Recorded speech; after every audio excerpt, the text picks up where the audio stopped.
Pat, let's turn to a surprising revelation by President Trump's new lawyer, Rudy Giuliani. He told Sean Hannity last night that the president reimbursed Michael Cohen for the money he gave a porn star just before the 2016 election. Let's listen.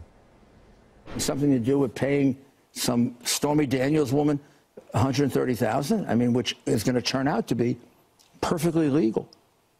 That money was not campaign money.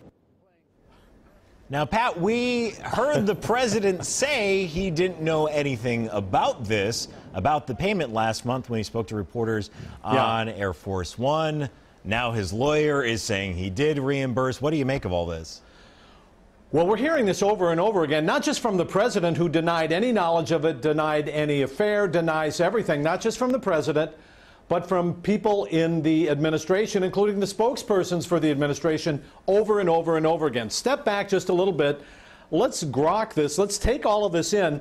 That one of the defenses that we keep hearing is that it is not illegal to lie to the American public. That is one of the defenses here. But clearly, the president and his new lawyer, Rudy Giuliani, want to get ahead of this.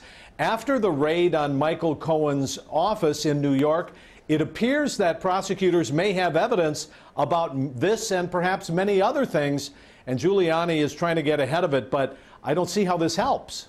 So the president tweeted about this morning.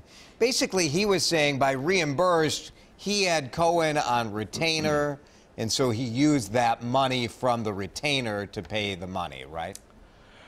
Well, that's what his tweet says. And by the way, reading those tweets, it looks like they were written by a lawyer and not by President Trump. That's a whole nother issue.